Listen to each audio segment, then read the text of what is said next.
disciples and the Passover that he partook. But I call tonight's lesson, there's going to be three things we're going to talk about. Hopefully you got a Bible. Go ahead, if you would, to Matthew 25. That's where we're going to be. And I'll get the lesson introduced. I'm calling it the Passionate Truths, or Passionate Teachings, because it's the Passion Week. You guys remember last week we talked about the Passion Week? And we said it's basically this Sunday to this Sunday in Jesus' life. It's 1/3 of the New Testament. 1/3 of what we know about Jesus is this week. And the triumphal entry is here. That's when he is arrested and trial. So it's these 3 days here. He goes to the temple all 3 days, and he teaches.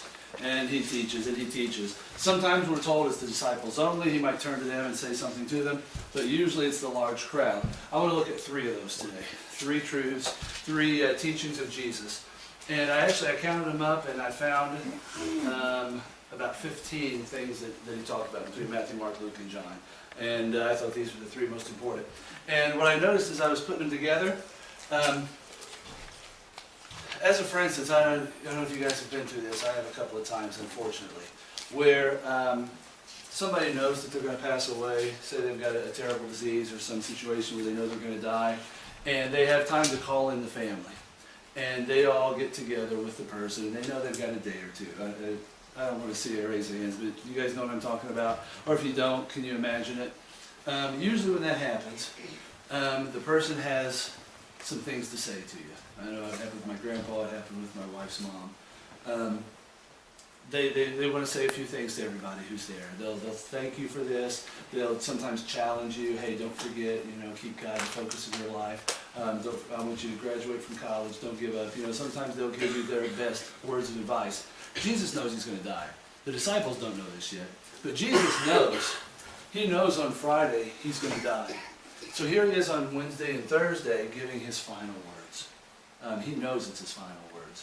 So what I noticed when I was putting them together is they end up being the 3 questions that if you and I got together with Jesus, say if Jesus showed up in Seymour and they said, hey, he's got an hour and then he's got to go on, and we invited him to class and he said, I only have time for about 3 questions, then I got to go. See if I guessed right. This is what I thought would be the 3 questions I'd ask Jesus. Well, what questions, before we get into it, what question would you ask Jesus? I mean, I wouldn't ask him like, how many animals got on the ark? I mean, I can find that stuff out in heaven. Okay? I want stuff for now, stuff for here, stuff for today. What questions would you ask Jesus? What do I need to do to please you? That's one of them that I would have asked him. What do I need to do? How should I live my life? What's another one? Yes. What's heaven like? Okay. One of them I was going to throw out there was, what do I have to do to get to heaven? But yeah, what's heaven like? What do we have to do? What's it like? And then the third one? How was it like carrying the sins of the world? Oh, that's heavy. That's super, super heavy. And I thought of a third one was, when is he coming back? When's the world going to end? When's it all over? So let's look at him. Jesus answers all 3 questions. He's only got a few minutes left. And hey, Bubba. He'll grab a Bible and a handful. And so let's go to Matthew 25. There's a lot of verses to some of these scriptures because I didn't want to do the short version. So there's going to be times all of us might be reading. So Julia's going to start us off. Everybody be ready. Have your Bible. Make sure your finger's in the spot. And when it's your turn to read, then you'll be up. So Julia, will you start us off at Matthew 25, where Jesus talks about the question, what do I have to do to go to heaven? When the Son of Man comes in his glory, and all the angels with him, he will sit on his throne in heavenly glory. All the nations will be gathered before him, and he will separate the people one from another as a shepherd separates his sheep from the goats. He will put the sheep on the right and the goats on his left. Then the king will say to those on his right, come, you who are blessed by my Father, take your inheritance, the kingdom prepared for you since the creation of the world. For I was hungry, and you gave me something to eat. I was thirsty, and you gave me something to drink. I was a stranger, and you invited me in. I needed clothes and you clothed me. I was sick and you looked after me. I was in prison and you came to visit me. Then the righteous will answer him, Lord, when did we see you hungry and feed you, or thirsty and give you something to drink? When did we see you a stranger and invite you in, or needing clothes and clothed you? When did we see you sick or in prison and go to visit you? king will reply, I tell you the truth, whatever you did for one of the least of these brothers of mine, you did for me. Then he will say to those on his left, Depart from me, you who are cursed, into eternal fire prepared for the devil and his angels. For I was hungry, and you gave me nothing to eat. I was thirsty, and you gave me nothing to drink. I was a stranger and you did not invite me in. I needed clothes and you did not clothe me. I was sick and in prison and you did not look after me. They also will answer, Lord, when did we see you hungry or thirsty or a stranger or needing clothes or sick or in a prison and did not help you? 45.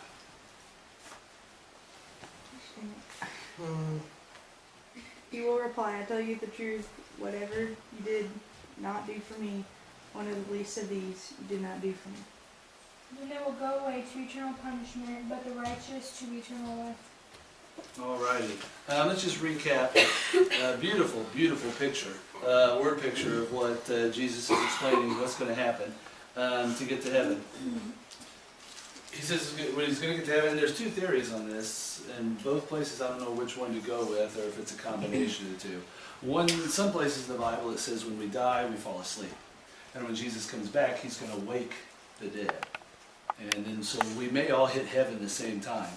But then you remember the story we studied a couple weeks ago where Lazarus dies. Remember the poor guy that had to beg scraps from the rich man and the dogs would lick his wounds? He's in heaven immediately. So I don't know if that's an Old Testament, New Testament thing, or I don't know what to go with. But anyway, it sounds like when Jesus comes back, he's going to go through the crowd and tell everybody, you go to the left, you go to the right, go to the left, go to the right. I'll get really worried if I realize I'm in a group with a lot of bad people. Like if I'm standing there after he told me to go to the left and I see like Hitler over here, and Jeffrey Dahmer and some of these other characters, Michael Jackson and some other people, then I'm going to be like, Jackson's on the right. uh-oh, too late. But he's going to separate everybody two ways. He says it's like, we don't understand this, but he says like a shepherd with the sheep and the goats. A shepherd would go through and, it's not mine, that's yours. That's not yours, that's mine. So separate them. And then he's going to tell them, you guys get to go to heaven. Because, what were all the conditions, he said? What is it that gets people? I want to write these down so that we can focus on it a little bit. Somebody gave me, there were 6 of them. What's one? Okay. What's number 2? Thirsty. Okay, 3. Stranger. Clothed. Now, well, hold on. What's the big deal about a stranger and you took me in? Okay. You had nowhere to stay the night. Okay, somebody who'd be poor, somebody who'd be out of town. So maybe you let somebody stay in your house at some point, or maybe you gave somebody hotel money. All right, what was number 4? Come visit me in prison. Number 5? Clothing. Okay, yeah. I'll put clothes because all right, naked, you guys are all going to giggle. Told you. And I was sick, and you came and helped me. He's going to say, you guys, you took care of me when I was in need, so you get to live with my Father. Then he's going to look at the other guys, sorry, you get to live away from me, and that's the definition of hell, is eternity without God, without hope, without redemption. Because you had a chance to help me. I was in jail, or I was sick, or I was naked, or I was hungry, or whatever, and you did nothing for me. We're all going to answer the same thing. Jesus, when did I take care of you? When did I help you? Or, Jesus, when did I not help you? When did I not take care of you? And he says, as you did it to whom? The least of these. Yeah, the least of these. Somebody give us a working definition. What is the least of these, Tyler? Somebody that is in desperate need of something. Okay. Somebody who's hurt. Somebody who's lonely. Somebody who's in your Somebody one of those. Helpless, good word. Yes. Least accepted in society. Oh, I think you're getting to something. That's why he says least. In Seymour, Indiana, who are the least of these? The people standing on the street corner with the covers on. Okay. Yeah, the homeless. Who else? The ones in prison. Okay. Those in prison. The ones in, living in, homeless shelters. Yeah. Those homes. Okay. Mentally retarded. I think the Mexicans that come would certainly be a stranger in our land. How you treat the people that you love the least is how you show Jesus that you love him the most. Let me say it again. How you treat the people you love the least Whoever's you're outside of my group that I don't want to go around, that I'm uncomfortable around, that I ignore. How you treat that person is how you show Jesus how much you love him the most. What does it take for me to get to heaven? I'd love to tell you it's giving money to the church. I wish it was. I wish it was attendance. I wish it was something I could, wave a wand and get you to go there. This is from the mouth of Jesus. He says, as you have treated these brothers of mine, that's how you've treated me. From his own mouth, Matthew 25, that's what he would say. That's what it takes to get to heaven. If we ask him, Jesus, what do I have to do? That's what he'd answer. Let's go to the next question. Can you guys hold this? Because we're going to come back to Matthew 24. So the third question is Matthew 24. So if you're going to keep your finger there, but I want you to go down to Mark 12, if you would, please. And the question we're going to look at, I didn't know how to word this one. I was going to say something like, how should I live? Or should be my top priority? And I decided to go with asking Jesus, what would you do if you were me? What should I do? How should I change me to be more like you? So we're in Mark 12. We left off at Rachel, so Macy, skip me when we read. So when we get to Keenan, we'll go back up to Julia. One of the teachers of the law came and heard them debate. Noticing that Jesus had given them a good answer, he asked them, of all the commandments, which is the most important? The most important one, answered Jesus, is this. Hear, O Israel, the Lord our God, the Lord is one. Love the Lord your God with all your heart and with all your soul and with all your mind and with all your strength. The second is this, love your neighbor as yourself. There is no commandment greater than these. Well said, teacher, the man replied. You are right in saying that God is one and there is no other but him. Okay. That's pretty much the same question. We're told in the book of John that this man's name is Nicodemus. And he's in the Sanhedrin. He's in one of the 70 guys that gets to vote whether Jesus lives or dies later. He also, we know, becomes a Christian because he takes care of the body with Joseph of Arimathea when Jesus is dead, and nobody else would touch him except for those two guys. So he comes and he says, what's the most important thing in life? Of all the law, of all the advice you can give me, what's the most important thing? Jesus says, actually, Nicodemus, there's two things. What's the number one thing he says, Tyler? Loving God with all. Okay, love God. Hold on. You're right. How does he say we should love God? With all of our heart, soul, mind, strength. Yep. Heart. Mind. I never heard that song in a while. And soul. And you guys know that's the four parts of you. Each one of us has a soul. We each have a body.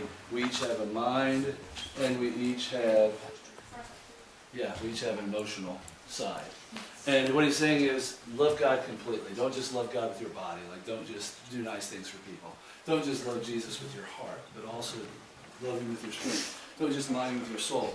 I think the reason he says that, he's quoting Deuteronomy 6, verses 4 through 6, when he does that, of all the commandments. I think the reason he chooses that one, because most of us have probably three areas that we're not giving to Jesus. A lot of times we hold something back. And I think what he's saying is, don't hold anything back from me. Don't keep anything for yourself. Don't keep anything for your girlfriend or boyfriend or job or opportunities or whatever. Everything you've got was given to you by your God. Give it all back to him. Love God completely. And then he says, number two, Love your neighbor as you love and he says it's just as important, but he lists it second, so we'll list it second, and that is what? Love your neighbor as you love yourself. Okay, this is cool. This is actually from Leviticus. Love your neighbor. In other words, love everybody else. But he doesn't say with all your strength, heart, soul, and mind. How does he say to love your neighbor? As you love yourself. Oh my goodness, what in the world does that mean? Treat others as you like to be treated. Okay, good. Well, how else? Let's just investigate that real fast and we'll do question number 3. How do we love ourselves? Tyler. We keep ourselves clean, we take care of ourselves. Yeah, I provide the best for me. I mean, honestly, if you came over, I might loan you something, but I wouldn't. If you asked for a shirt, I wouldn't give you my favorite shirt. Let's just put it that way. Love you too, Dad. But how else do we take care of ourselves? We what? You feed yourself. We feed ourselves? Make sure you have plenty of money whenever we need it. Yeah. We always have plan B is financially and otherwise. Yeah. When you're sick, you get yourself help. Yeah. Yeah. We usually make ourselves in life our number one priority. We'll help others. You know, I'll put money in the offering plate, but if I saved up, say if I've saved up 2 or 3 months to buy a new CD that just came out, and then the offering plate comes to church, or a poor person comes in school and I know they don't have money for lunch, would I give that to them if I've been working and saving up? He says, I want you to love others the way you love yourself. Put others as high a priority as you put on yourself.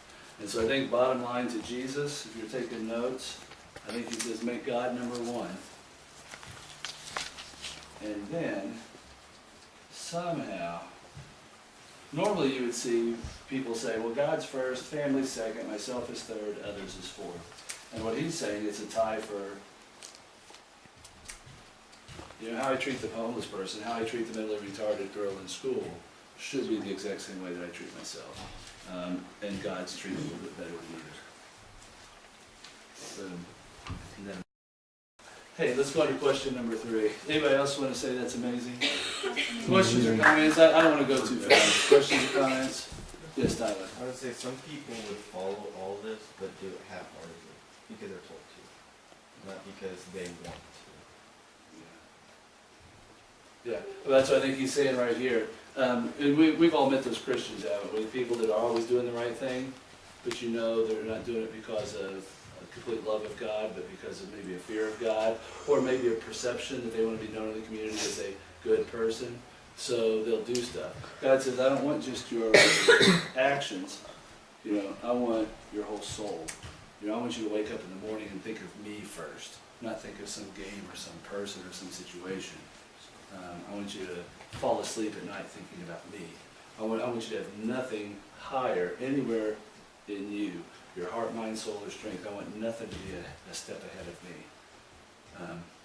And I know why he does that, because people who are focused that way, do you think they're happy people? Think they're fulfilled? Yeah. God wants you to have a good life. And if you're focused on yourself and what you want, will you ever get it? Let me ask you this. Will you ever get everything in life that you want? No. If, say just money's the most easy, obvious one for me. If your goal in life is to be the richest as you possibly can, will you ever be happy? No, because once you get money, guess what you'll want? You want more money. Once you get a big house, you know what you'll want? You want the biggest house in town. If you get the biggest house in town, you know what you'll want? You'll want the biggest house in the county. You know what you'll want? And once you get that, you'll never be happy because you want the biggest house in the state or the country. Or if your goal in life is to be popular, you'll never be popular enough. I mean, look at the guys. Look at the Tiger Woods. Look at the Michael Jacksons of the world. These people are miserable. So if you want anything in this world that is created, you're going to be miserable. If what you want in the world is the creator, you know what? You will achieve that. If your goal in life is to have a close relationship with God, you can have that. And if that's where your heart is, you'll be happy. You'll be fulfilled. You guys know those people? I've known a few in my life. People who they just love God completely, and no matter what happens to them, they're happy. They're good. And God says, I love you. You're my child. I want you to be happy. I've seen billions of people live and die, and some miserable, and some be happy. And here's the key to life. If you'll love me completely, you'll be happy. You'll as you're drawing your dying breath, you'll say, I had a good life. And that's what God wants. All right, let's go on to question number 3. Go back to Matthew 24, if you would, please. And, oh man, I went too fast. No, I didn't. I forgot to do it in my notes. We're going to look at 2 verses here. If you look back at your Matthew 24, you guys don't have red letter Bibles, do you? Yeah. You doing yours? I do in mine too. Let me show it to you. Jesus gets going here in chapter 23 of Matthew, and he doesn't hardly take a breath. They ask him one question, and he answers it in 3 chapters. And I love it because they ask him about the end of the world. Because he tells the disciples, I'm going to die, I'm going to come back from the dead. And you can imagine they're being like, but then they saw the little girl, they saw Lazarus. So they had an idea of what, I've seen people come back from the dead before. Like this little boy that they made a movie about that I can't wait until it comes out so I can watch that. Yeah. But Jesus says, I'm going to die, but don't worry, I'll come back from the dead. Then when I come back a second time, that'll be the end of everything. Then there will be no more earth as you know it. And so then they start asking him questions. When's this going to happen? Why is this going to happen? How's this going to happen? So that's the context of not just 25, but also 24. All right, let's pick it up there. I didn't put my notes over. Who's our last reader? Keely did. So Julia, we're back up to you. Let's go ahead and kick it off there, Matthew 24, verses 36 through 44. No one knows about that day or hour, not even the angels in heaven nor the Son, but only the Father. As it was in the days of Noah, so it will be at the coming of the Son of Man. For in the days before the flood, people were eating and drinking, marrying and giving in marriage, up to the day Noah entered the ark. And they knew nothing about what would happen until the flood came and took them all away. That is how it will be at the coming of the Son of Man. 2 men will be in the field. One will be taken and the other left. 2 women will be grinding with the handmill. One will be taken and the other left. Therefore keep watch, because you do not know on what day your Lord will come. But understand this, if the owner of the house had known at what time of night the thief was coming, he would have kept watch and would not have let his house be broken into. So you also must be ready, because the Son of Man will come at an hour when you do not expect him. Okay, love it. Colorful word pictures. Let's get into it here in a second. But basically what Jesus is saying, nobody knows.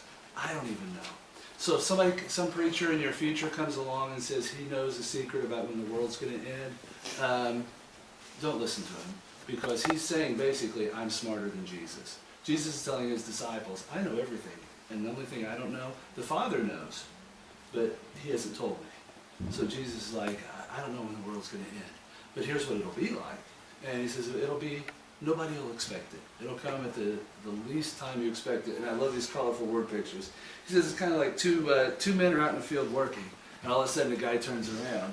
And the other guy he's working with is gone. Huh, where'd he go?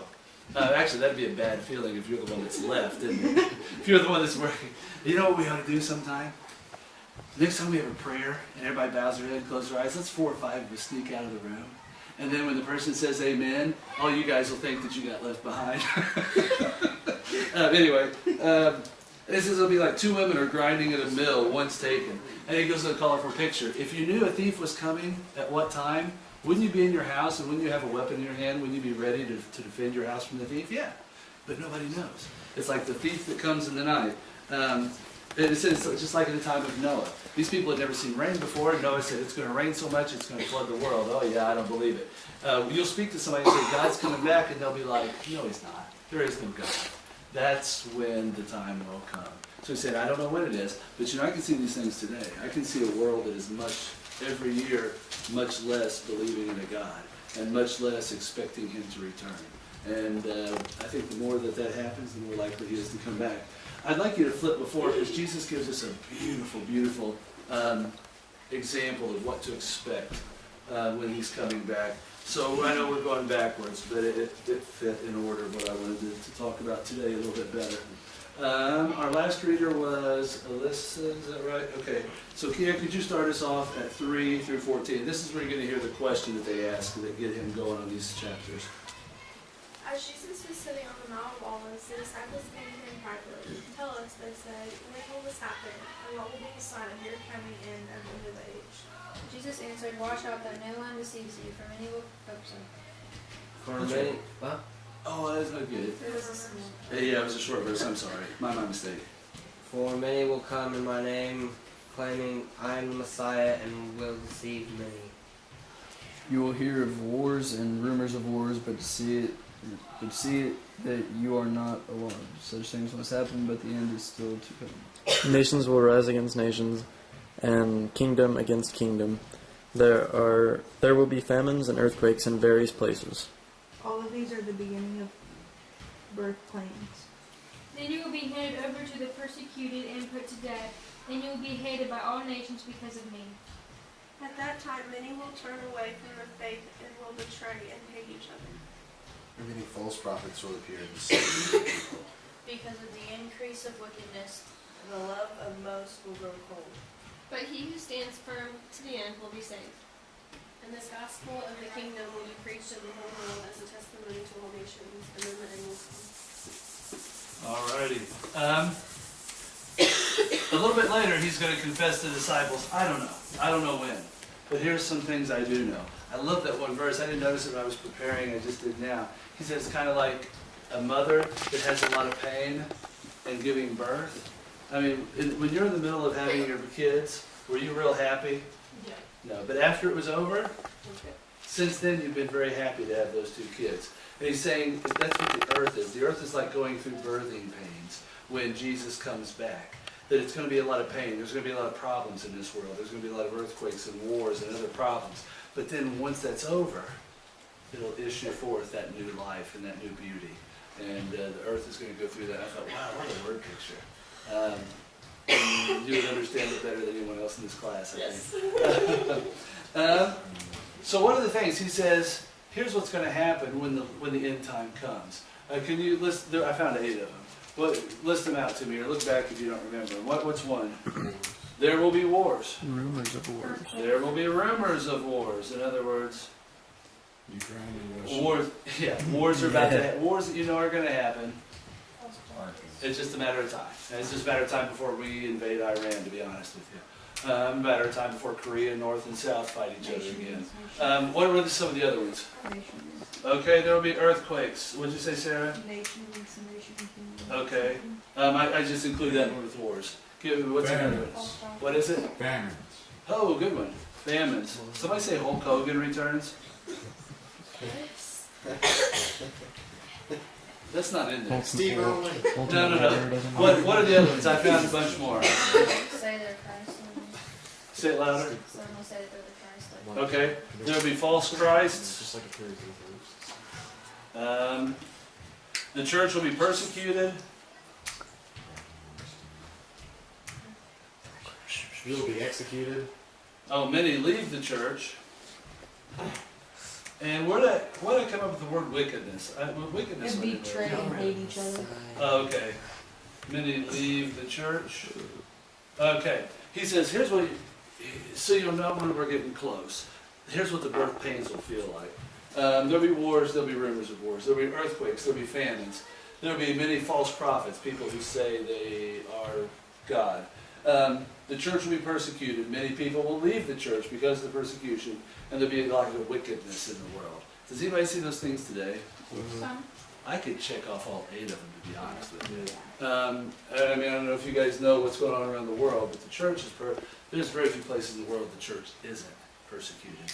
Most of the world outside of the United States of America, between the drug lords and the Muslims and the communists and the atheists and the college professors, the church is under attack. And wickedness. I mean, just turn on the internet. You'll see all forms of drugs, sex, abuse. That's commonplace. Well, every movie I watch, it seems like, that's called entertainment today. And so he says the world will be full of that stuff. And I love the last verse, and that's the one I want to focus on before we say goodbye. So I read that last verse again. Jesus tells us an exact clue when the end will come. Would you, Rachel? And this gospel, Yeah, that's it. And this gospel of the kingdom will be preached in the whole world as a testimony to all nations, and then the end will come. Okay. I love it. He says the whole world will know. When Jesus is telling this, who does he tell it to? Do you remember when Kia read the first verse? Who does he tell this to? The disciples? Yeah, it's 12 people. One of them, 4 days later, is going to kill himself. Okay? So he's telling 11 people.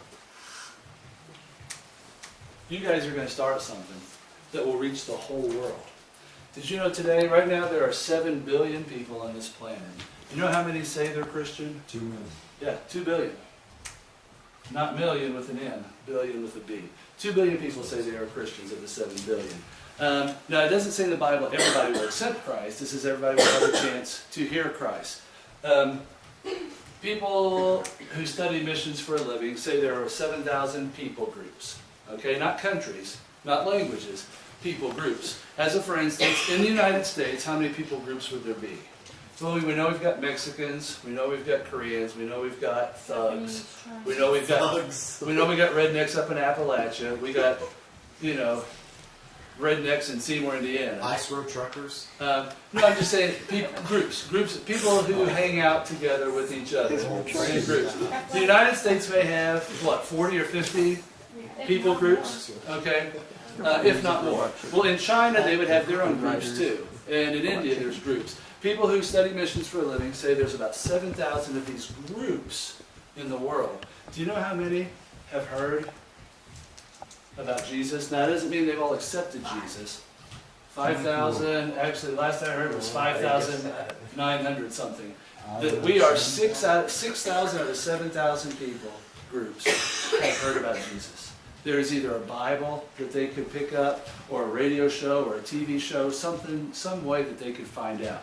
There's still about 1,000 people groups who have no clue. A lot of those are in Asia and Africa, places where if you go in and tell the people about Christ, they'll chop your head off. So until those people know, Jesus says that when the gospel is preached to the entire world, then I'll come. So he says there's 9 things to look for. I'm going to check off 8 of the 9. And the last thing, kids, I think Jesus coming back is a good thing. Okay? This world is cool. There's some neat things about it. This world's a very cruel place. Heaven is going to be perfect. This world is not perfect. I want the baby to be born.